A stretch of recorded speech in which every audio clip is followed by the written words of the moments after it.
Kalau pengajaran kita perlu untuk bertanya.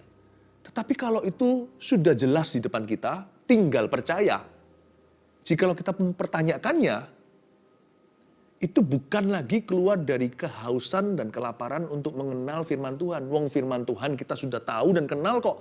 Tinggal percaya aja, kita nggak mau kita pertanyakan. Karena itu, jangan mempertanyakan Tuhan jikalau dia bicara dalam kehidupanmu. Karena cikal bakal mujizat adalah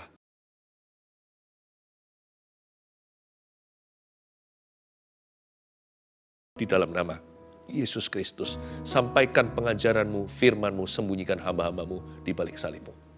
Dalam nama Yesus, haleluya, amin. Puji Tuhan.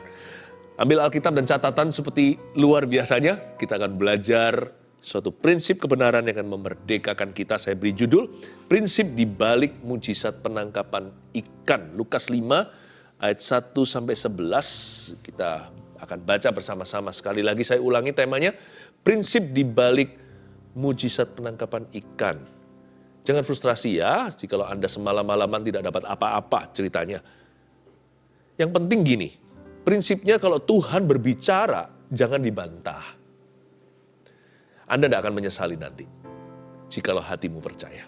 Memang kita nggak langsung lihat reward atau upahnya, tapi kalau kita tekun dan setia dalam percaya kita akan melihat perbedaan nanti. Akan ada perbedaan antara orang yang percaya dan yang ragu. Orang yang sungguh-sungguh dengan yang bimbang hati. Orang yang segenap hati dengan orang yang tidak menanamkan, merenungkan firman di dalam dirinya. Mari kita baca bersama-sama Lukas 5 ayat 1-11. Saya bacakan. Pada suatu kali, Yesus berdiri di pantai Danau Genesaret. Sedang orang banyak mengerumuni dia, hendak mendengarkan firman Allah. Lihat ya, di ayat pertama banyak orang sih kepingin dengar firman, tapi nggak semua orang masukkan ke hati. Firman itu nggak cukup hanya didengarkan, tapi firman itu harus diyakini, dipercayai. Karena firman itu apa sih? Firman itu kata-katanya Tuhan. Kalau kita nggak percaya sama kata-kata Tuhan, berarti kita nggak percaya sama Tuhan. Kalau ada suatu orang bilang sama Anda, ya, sesuatu, lalu Anda meragukannya, itu mungkin yang Anda ragukan adalah pribadinya. Mungkin orang itu penipu. Anda uji dulu. Nah kalau kita ragu akan firman Tuhan, berarti kita ragu akan perkataannya. Berarti yang kita ragukan adalah pribadinya. Nggak main-main loh. Unbelief. Roh tidak percaya itu bukan dosa biasa. Karena itu kalau Tuhan mengatakan sesuatu, percayalah. Sekalipun nggak masuk akal kita. Sekalipun sekarang kita belum melihat hasilnya. Kalau Tuhan bicara sesuatu, jangan malah justru seperti Sarah tertawa ketika diberitahu tahun depan kamu akan punya anak sematawayang. Sekalipun Sarah sudah tua, sudah lewat masa-masa bisa hamil atau bisa mendapat keturunan. Tapi kalau Tuhan bicara jangan ditertawakan. Nggak perlu juga dipertanyakan. Apa yang kita perlu pertanyakan adalah pengajaran. Kalau Tuhan ajar sesuatu kita renungkan. Nggak ngerti, cepat angkat tangan. Tanya dulu. Nggak apa-apa itu, karena itu adalah ilmu belajar. Kalau pengajaran kita perlu untuk bertanya. Tetapi kalau itu sudah jelas di depan kita, tinggal percaya. Jikalau kita mempertanyakannya, itu bukan lagi keluar dari kehausan dan kelaparan untuk mengenal firman Tuhan. Wong firman Tuhan kita sudah tahu dan kenal kok. Tinggal percaya aja, kita nggak mau kita pertanyakan. Karena itu, jangan mempertanyakan Tuhan jikalau dia bicara dalam kehidupanmu. Karena cikal bakal mujizat adalah iman percaya pada perkataannya. Ayat 2, ia melihat 2 perahu di tepi pantai. Nelayan-nelayannya telah turun dan sedang membasuh jalannya. Ada nelayan-nelayan di situ, nanti Yesus ketemu sama murid-muridnya. Di sana ada 2 perahu, mereka sedang membasuh jala. Kayaknya sih nggak dapat tangkapan nih. Ia naik ke dalam salah satu perahu itu, yaitu perahu Simon. Simon ini Simon Petrus, dan menyuruh dia supaya menolakkan perahunya sedikit jauh dari pantai. Kenapa Yesus minta menolakkan perahunya jauh dari pantai? Karena Tuhan perlu jarak untuk bicara pada kerumunan orang yang ada di pinggiran. Di pinggir pantai itu banyak berbondong-bondong datang karena mereka haus dan lapar akan firman. Tuhan pinjam perahu seorang nelayan namanya Simon yang nanti menjadi muridnya, yaitu Petrus. Tuhan pinjam perahunya. Lihat ya, Kalau Tuhan pinjam sesuatu dari hidupmu, akan dikembalikan. Tuhan tidak pernah berhutang sama siapa-siapa. Lalu ia duduk dan mengajar orang banyak dari atas perahu. Setelah selesai berbicara, ayat 4, ia berkata kepada Simon, bertolaklah ke tempat yang dalam dan tebarkanlah jalamu untuk menangkap ikan. Tadi di ayat 3, perhatian Tuhan adalah kepada khalayak ramai. Tapi setelah mereka semua bubar, udah selesai, doa berkat, ayo kalian pulang ke rumah. Lalu Yesus berkata, ayo terus dayung lebih jauh. Setelah itu, atensi Yesus atau perhatiannya tertuju kepada sang pemilik perahu. Jadi jangan terburu-buru, kalau rasanya doaku kok belum dijawab. Seolah-olah, apakah mungkin Tuhan belum memperhatikan? Bukan, Tuhan ingin kita untuk melayani bersama Dia dulu. Tuhan lagi pakai hidup kita, jadi janganlah kita manja. Nanti setelah selesai ia beracara dengan orang banyak, pinjam perahumu, nanti suatu saat segera Tuhan akan memperhatikan kebutuhan Anda. Carilah dahulu kerajaan sorga dan kebenarannya, segala sesuatu akan ditambahkan nantinya. Jadi sama Tuhan itu jangan perhitungan. Aku kalau begini, aku dapat apa? Kalau aku melayani, apa untungnya? Jikalau Tuhan gerakkan saya untuk melakukan sesuatu sesuai firman, dan itu sifatnya berkorban, misalkan korban waktu, atau kita yang menabur dulu, kita yang mengasihi sekalipun orang lain belum membalas budi. Apa untungnya bagi aku? Jangan hitung-hitungan sama Tuhan. Please jangan terus perhatikan papan skornya. Percayalah, sama Tuhan itu selalu ada ujung yang baik. Nah, Petrus untungnya dia tidak ngomel ya. Dipinjam perahunya, Petrus nggak diperhatikan. Lalu setelah Yesus selesai bicara sama orang banyak, baru setelah itu dia dapat perhatian Tuhan. Untungnya Petrus tidak manja. Dia punya hati seorang murid. Lalu setelah Yesus selesai berbicara, ia berkata kepada Simon, now I'm paying attention to you. Sekarang aku akan memperhatikanmu. Bertolaklah ke tempat yang dalam. Tebarkanlah jalamu untuk menangkap ikan. Tuhan berkata-kata. Tuhan mulai angkat bicara. Simon menjawab sebagai nelayan. Guru, telah sepanjang malam kami bekerja keras dan kami tidak menangkap apa-apa. Tetapi karena engkau menyuruhnya, aku akan menebarkan jala juga. Masuk akal, saya ngerti. Karena Petrus belum kenal. Tak kenal maka tak sayang. Dan Simon Petrus di sini menjawab, Guru, telah sepanjang malam kami bekerja keras. Ini termasuk sudah polite atau sangat sopan sekali. Harusnya Petrus bisa gaya-gayaan. Yang nelayan siapa? Yesus itu kan anak tukang kayu. Yusuf itu kan carpenter. Harusnya Petrus berkata, kamu tahu apa tentang perikanan? Tahu apa tentang jala? Memang mereka memancing pada malam hari. Mungkinkah karena malam lebih gampang dapat tangkapan? Karena ikan-ikan itu tidak kelihatan jelas. Mungkin kalau lihat bayang-bayang ada perahu, ada jala, dia udah trauma. Ikan-ikan itu pinter instingnya. Mereka tahulah. Mereka tahu, mereka bisa jadi, mereka mungkin bisa ngerti secara instinctively bahwa itu adalah jalan nelayan, itu adalah jebakan. Saya tidak mau mati hari ini, jadi menghindari. Jadi kalau terang hari, malah kelihatan. Ikan semakin susah untuk masuk ke dalam jala atau pancingan.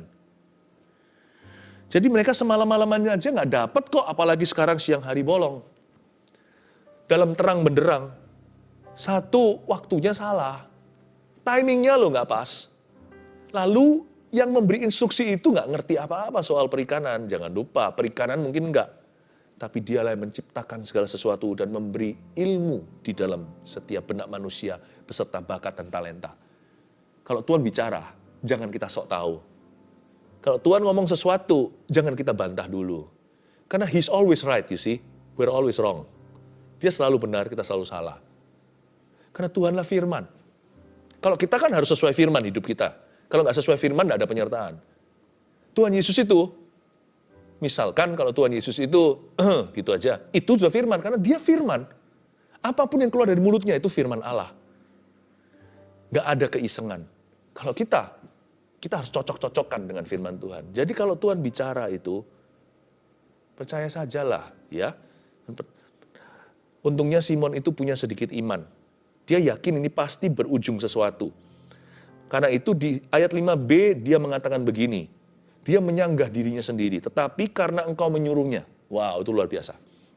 Ini masih pasal awal-awal Lukas loh ya. Berarti belum terlalu kenal gimana. Mungkin baru samar-samar, tapi Petrus sudah punya iman. Anda tidak perlu tahu seluruh Alkitab untuk punya iman. Anda perlu mendengar firman Tuhan dan langsung beriman.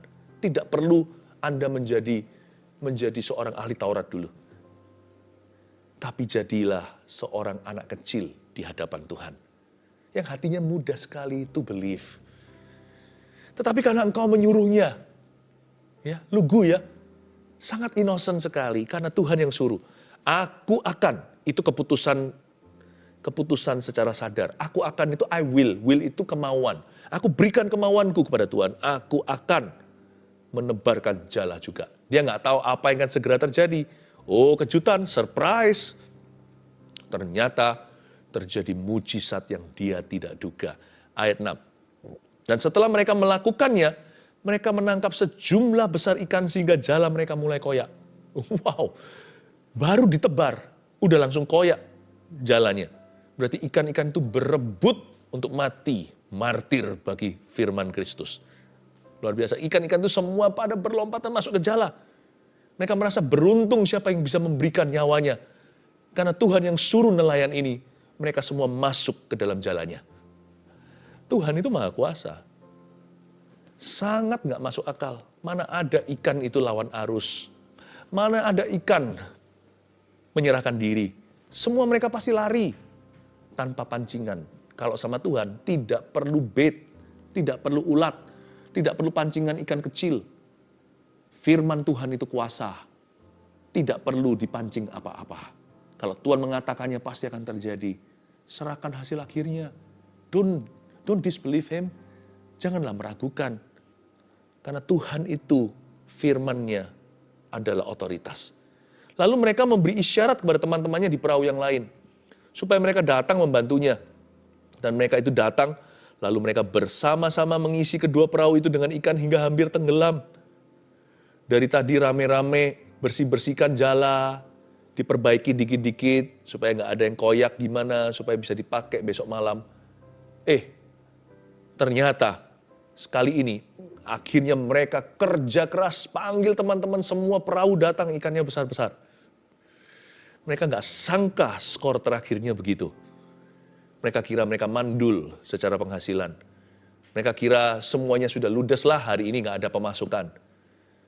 Sepertinya gagal total. Have you ever felt like a failure? Pernahkah Anda merasa seperti orang yang gagal? Coba satu lagi, firman. Anda akan terkejut hasilnya seperti apa. Tapi jangan tentukan. Karena firman itu harus diterima dengan iman. Kita nggak boleh tentukan hasil akhirnya. Kita harus percayakan. Iman itu berarti percayakan segala sesuatu. Semua prosesnya kepada Tuhan, tugas kita hanya taat saja. Bagian kita itu bagian perintah. Apa yang Tuhan perintahkan, lakukan. Ketika Simon Petrus melihat hal itu, ia pun tersungkur di depan Yesus. Loh, kok tersungkur ya? Harusnya kan melompat kegirangan. Ini kok aneh? Coba baca lagi ayat 8. Ketika Simon Petrus melihat hal itu, ia pun tersungkur di depan Yesus dan berkata, Tuhan, pergilah daripadaku karena aku ini seorang berdosa. Ini orang aneh beneran. Tapi sesungguhnya yang dia lakukan ini sangat mulia. Petrus mengajarkan kita sesuatu, tidak heran di dalam tangannya akhirnya Yesus berikan kunci kerajaan sorga. Orang ini punya suatu karakter yang kita jarang miliki.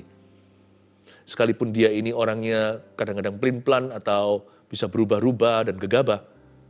Tapi satu hal ini jarang ada orang yang bisa menandingi. Petrus tidak pernah terpukau sama berkat. Ketika Simon Petrus melihat hal itu, melihat begitu banyak ikan, harusnya dia langsung pikirannya kicring gitu ya. Harusnya pikirannya, wah, ya, ini rezeki datang, ini kemakmuran, ini sukses, ini keberhasilan. Bayangkan kalau saya ceritakan pada nelayan-nelayan di desa-desa sebelah, wah, mereka akan kaget. Yang saya terima, yang kita tangkap hari ini, wicked tuna. Yang kita tangkap semuanya adalah ikan-ikan yang besar-besar, yang mahal-mahal. Satu ekor itu bisa harganya ribuan dolar. Tapi dia enggak tuh. Dia tersungkur malahan di depan kaki Yesus. Lalu ngomong begini lagi, Tuhan pergilah daripadaku karena aku ini seorang berdosa. Mulut berkata pergilah, tangannya pegangin kakinya. Lucu ya. Memang Petrus begitu. Pokoknya dia itu impulsif dulu. Tapi sebenarnya hatinya itu cinta. Dari sini kita tahu ketulusan hatinya. Petrus berkata, pergilah Tuhan. Aku gak layak terima berkat kayak gini. Tapi tangannya pegangin kakinya Tuhan Yesus. Sambil tersungkur, kata tersungkur di situ kan, terus turun, berarti kan dia wajahnya sampai ke kakinya.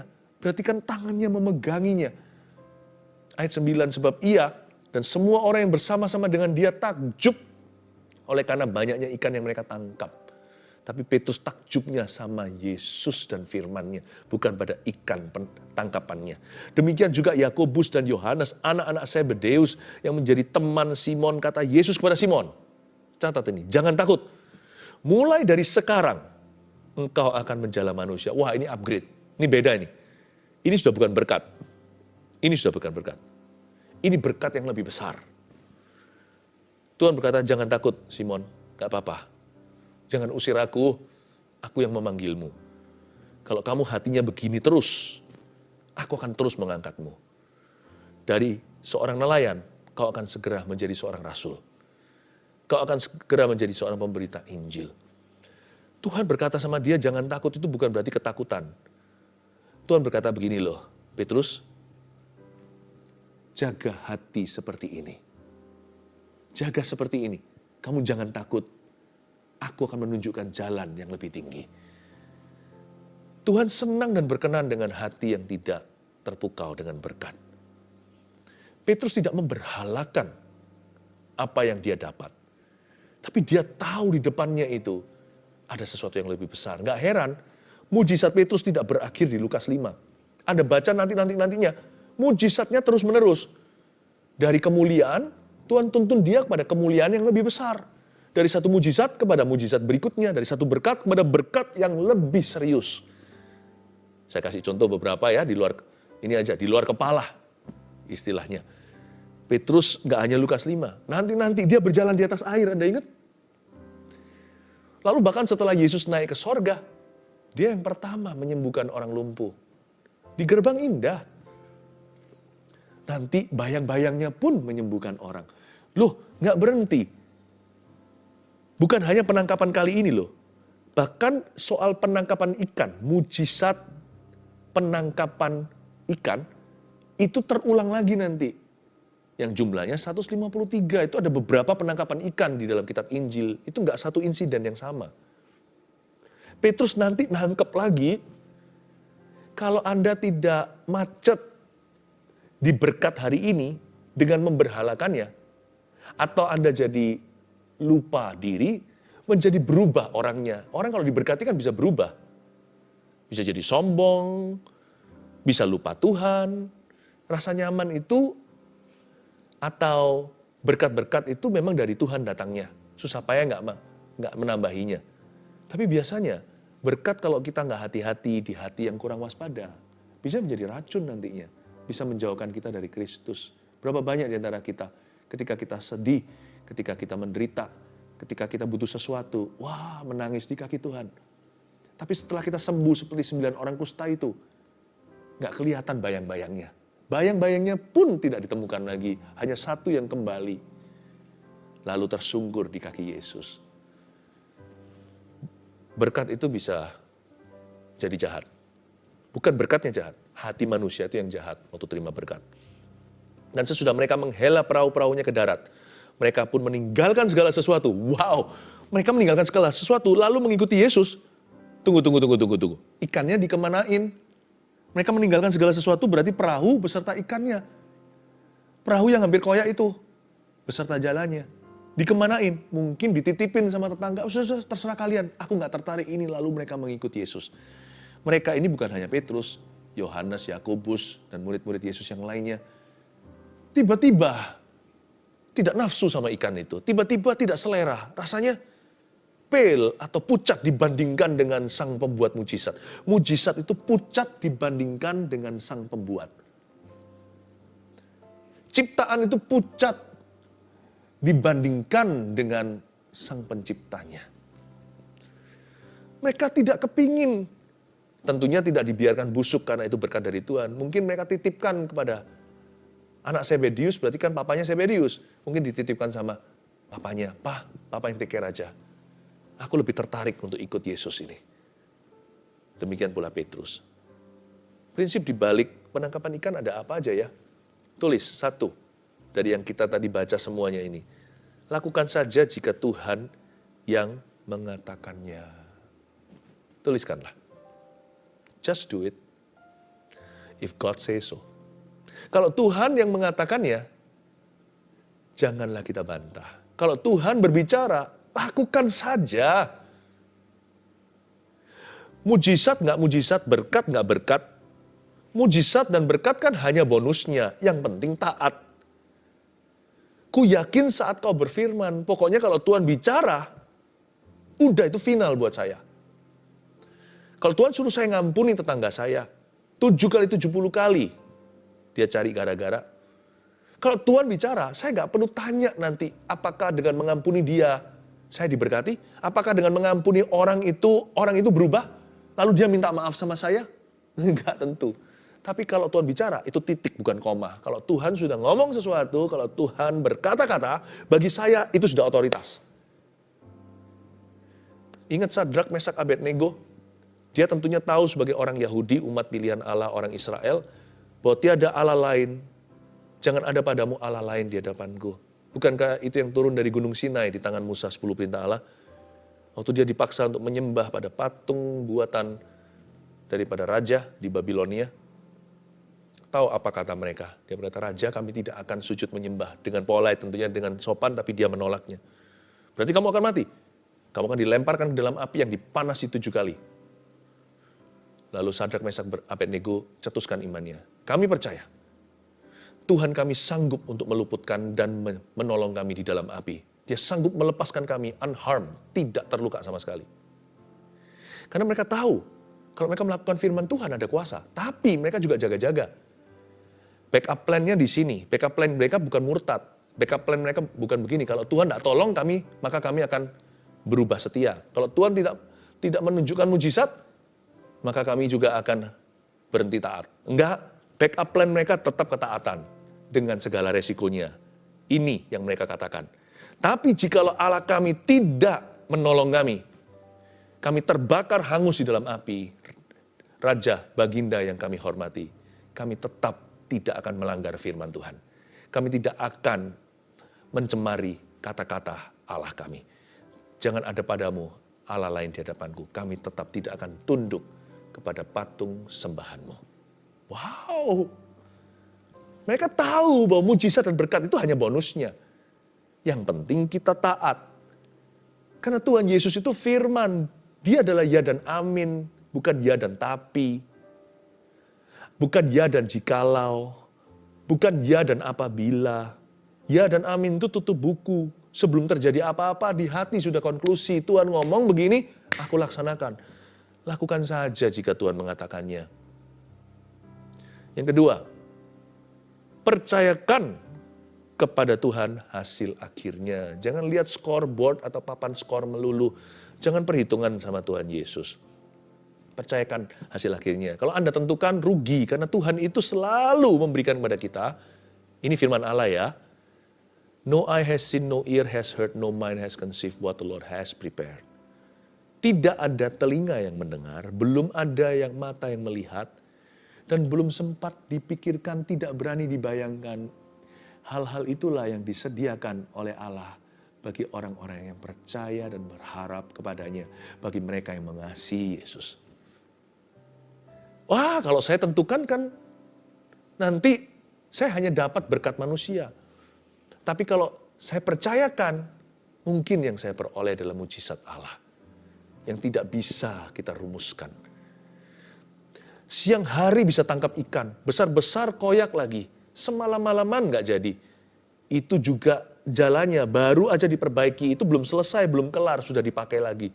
Seharusnya koyak beneran. Kata koyak di situ itu untuk menunjukkan seharusnya koyak. Tapi ada tangan malaikat yang memegang sehingga ikan itu tidak keluar dari lubang-lubang jala.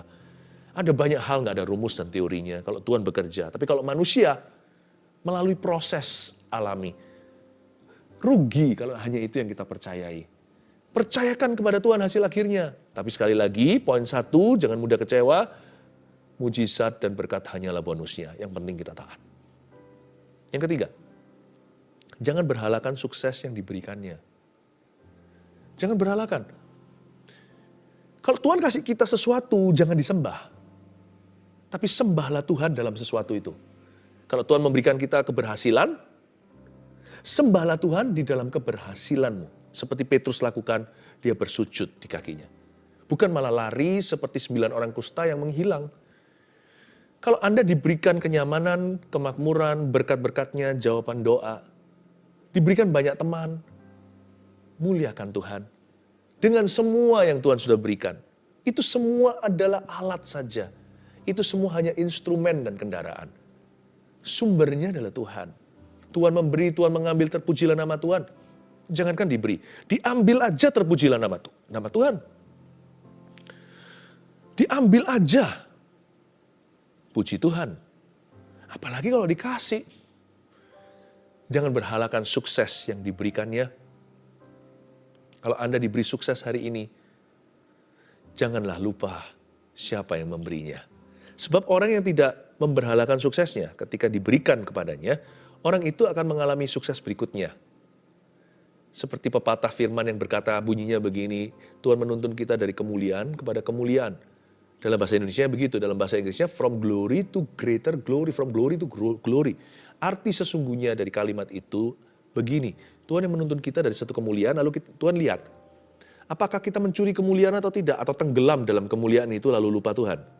Kalau enggak, Tuhan akan tuntun kita kepada kemuliaan berikutnya, yang notabene lebih besar.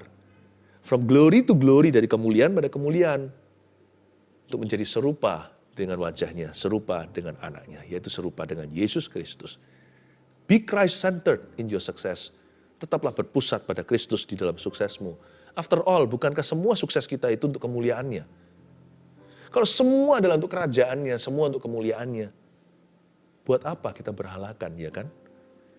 Bukankah kita ini hanya steward atau manajer saja? Manajer kasih karunia, kita semua ini hanya hamba. Inilah yang kupunya, hati sebagai hamba, itu aja. Yang mau taat dan setia padamu Bapa. Kemanapun ku bawa, hati yang menyembah dalam roh dan kebenaran sampai selamanya. Mata harus tertuju ke Yesusnya. Jangan lihat tangannya tapi lihat wajahnya. Di wajah itu ada mulut yang mengucapkan firman dalam hidup kita. Pandanglah dia. Supaya kita bisa dibawa kepada sukses berikutnya. Dan lebih dari sukses saja, supaya Tuhan bisa memberi kita tujuan. Tuhan bilang, tujuanku itu bukan ikan-ikan ini yang kau jual di pasar, kata Yesus. Tujuanku adalah ini, kau akan menjadi penjala manusia. Tujuan akhirku bukan supaya kamu bisa kaya raya, tapi supaya kamu bisa kaya dulu. Kamu bisa kaya dulu dalam perbuatan baik. Kamu bisa kaya dulu dalam kemurahan hati. Tujuanku adalah supaya kamu menjadi bendahara kerajaan sorga di atas muka bumi. Kamu punya banyak teman, tujuanku kata Tuhan dalam hidup kita, bukan supaya kamu jadi populer, tapi supaya kamu jadi teladan bagi teman-temanmu. Ada harga yang dibayar, mungkin berkurang sedikit ketika dirimu sungguh-sungguh, tapi nanti akan dimultiplikasikan, karena yang mengikutimu adalah orang-orang yang sungguh-sungguh mau hidup benar di hadapan Tuhan. Luar biasa. Bukankah semua sukses yang Tuhan berikan, keberhasilan, keuntungan, dan keberuntungan yang sifatnya seolah-olah kebetulan, itu semua dirancang Tuhan dengan tujuan supaya kita memuliakan namanya, dan itu semua diberikan sebagai ujian. Bisakah kita handle glory di takaran ini? Bisakah kita handle kemuliaan di level yang sekarang ini? Kalau bisa, Tuhan akan tunjukkan berikutnya dengan senang hati. Tuhan sudah Tuhan nggak pernah hemat sama kita, nggak pernah tahan-tahan. Seolah-olah Tuhan nggak sabar untuk memberikan kepada kita karya berikutnya. Tuhan itu rindu memakai kita dan memberkati kita lebih daripada kita rindu untuk dipakai dan diberkatinya. Tapi Tuhan uji kita dengan sukses yang sekarang, kemuliaan, keberhasilan. Buat kita sombong nggak? Buat kita congkak nggak? Sejauh apa kita itu takut ketinggian? Dibawa Tuhan ke sebuah ketinggian, nanti jangan-jangan jatuh dalam dosa seperti Lucifer. Karena sombong pangkal jatuh. Nah Tuhan uji kita. Tapi kerinduan Tuhan adalah menunjukkan kita glory berikutnya. Dan juga membawa kita pada tujuan yang lebih tinggi.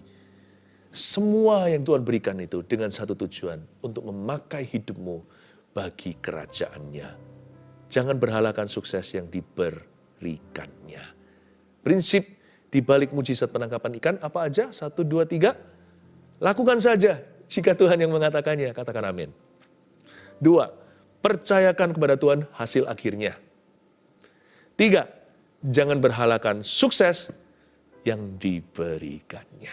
Mari mata kita tertuju pada Sang Pencipta, Sang Pembuat mujizat, dan bukan mujizatnya. Mataku tertuju kepadamu. Angkatlah tanganmu, terimalah berkat dari Allah Bapa, Putra, dan Roh Kudus, dari Yesus Kristus, firman Allah, ya dan amin.